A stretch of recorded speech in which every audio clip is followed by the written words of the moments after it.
Васант, ну как тебе участники финала Лиги Европы? По-моему, в этот раз действительно прошли сильнейшие. Да, Саш, получилась очень интересная пара, согласен. Хотя я бы был больше за интернациональный финал. Ну потому что Айнтрахт был очень хорош в полуфинале, и им не хватило совсем чуть-чуть. Так что Челси, я считаю, повезло. Васант, везет сильнейшим. И Челси в этом году показывает временами очень качественный и интересный, зрелищный футбол. Так что я почти уверен, синие возьмут Лигу Европы. Саш, если честно, Челси представляет из себя непонятно что, и непонятно, что с ними будет в следующем году. А вот Арсенал переживает настоящее перерождение, и трофей станет отличным началом новой поственгеровской эпохи. Пусть наши партнеры из Марафон.бет отдают небольшое преимущество в решающем матче аристократам, я уверен в обратном, потому что канонирам пора брать Еврокубок. Ссылка на Марафон.бет внизу в описании. Васант, это будет матч без шансов для Арсенала, без шансов. Ты вообще слышишь себя, Саня? А? Не мечтай даже об этом.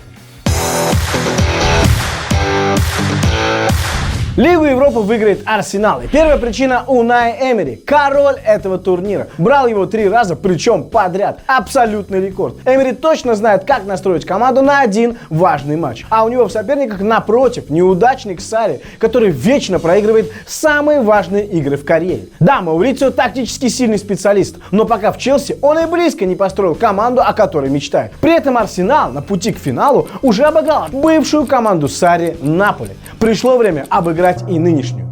Лигу Европы возьмет Челси, и первая причина — Эден Азар. Один из лучших игроков сезона в мире и лучший по системе гол плюс пас в АПЛ. И это несмотря на то, что у синих не особо налажена игра в атаке. Но Азар в любой момент может взять игру на себя и сделать гол из ничего, как было в ответном полуфинале с Айнтрахтом. Накрутил нескольких соперников и выдал супер голевой на Лофтуса Чика. Азар сейчас на такой эмоциональной уверенности и в такой крутой форме, что его не остановить. Плюс финал, возможно, станет его последним матчем за Челси, и Эден будет действовать с удвоенной мотивацией. Вторая причина — тенденция сезона, которая заключается в том, что выигрывают те, кто больше забивает. Поэтому Мауриньо и Атлетико не в тренде. А вот у Арсенала атака как раз гораздо сильнее, чем у Челси. У синих беда с голами. Все зависит от одного человека, которого вполне способен закрыть тот же Торрейра. Раньше у них были сильные результативные фланги — Маркус Алонсо, Мозес, но сейчас их не стало. А вот у Арсенала впереди Ляказет и Абамеянг. Всегда могут забить и в обе. В финал восстановятся Рэмзи, Калашинец и Майтленд Найлс опасно впереди. А ведь еще есть Азил. Вторая причина — оборона Арсенала, а.к.а. дно. Ну серьезно, вы видели игры канониров в этом сезоне? Они пропустили больше, чем Эвертон и Лестер. У них в обороне просто какая-то веселая карусель. И я бы не стал в этом винить Эмери. Дело в слабых игроках. Монреалю и Косельны уже по 33 года. Калашинец все время убегает вперед. Папастатопулос постоянно получает карточки и фалит. Про Холдинга и Лихштайнера я вообще молчу. А один Мустафи не вытягивает. В итоге многие голы в ворота Арсенала — это привозы. Третья причина – последний шанс Арсенала. Челси уже вошел в топ-4 и фактически уже выполнил задачу на сезон. Им эта победа ничего не даст, а вот Арсеналу победа просто необходима, чтобы сыграть в следующей Лиге Чемпионов. Они и так уже пропустили 2 розыгрыша, и если снова пролетят, рискуют просто отдалиться от звания топ-команды. Ведь без Лиги Чемпионов летом купить сильных новичков будет заметно сложнее. Плюс для самого клуба эта победа крайне важна. Арсенал последний раз выигрывал Еврокубок 25 лет назад. Футболисты выйдут на игру с невероятным настроем. Третья причина — текущая форма команд. За 2 последних месяца Челси проиграл только 1 матч, причем в гостях Ливерпулю, и поднялся на 3-е место. А Арсенал за тот же период проиграл 4 поединка и не вошел в топ-4. В том числе поэтому букмекеры больше верят в синих. У Сарри были серьезные проблемы зимой, даже в отношениях с командой он был на волосок от увольнения. Но с тех пор многое исправил, улучшил микроклимат, и Челси стал сильнее. А вот в Арсенале, которым в начале сезона все восхищались, напротив, во второй половине сезона вскрылись многие проблемы.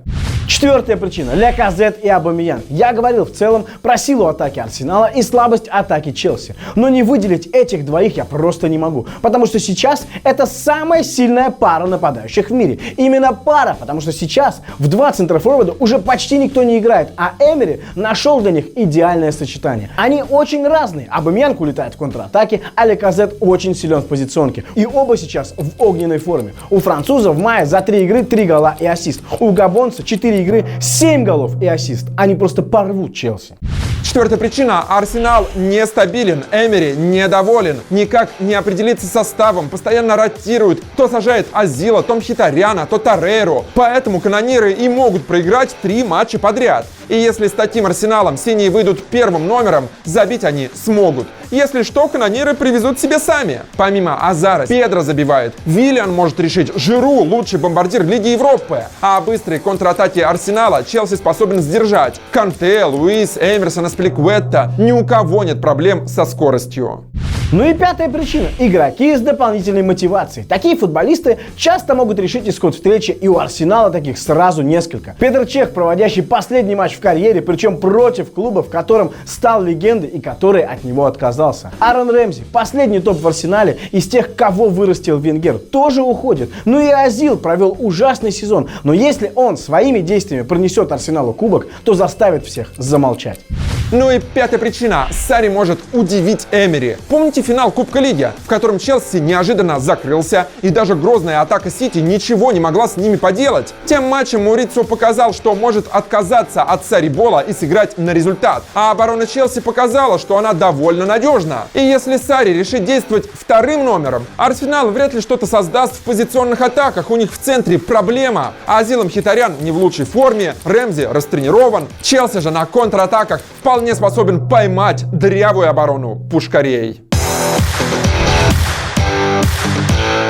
Васан, ну вот откровенно, даже по составу нынешней Челси посильнее Арсенала. Признай это уже и не спорь. Ну уж нет, Саша. Этот сезон уже принес нам столько сюрпризов, что я даже и не подумаю с тобой соглашаться. Тем более Арсеналу кубок ну просто нужнее, понимаешь? И они его возьмут. Думаю, со мной согласны и наши подписчики. Вот тут голосуйте за меня, пожалуйста. Ребята, у Челси откровенно больше шансов, все за меня. А заодно не забывайте подписаться, поставить колокольчик и зайти на наши инстаграмы. Васан, как и многие индусы в Лондоне, болеющие за Арсенал, Балан. Ага, и Саша, как и многие в России, болеющие за Челси со времен Абрамовича, Журавлев.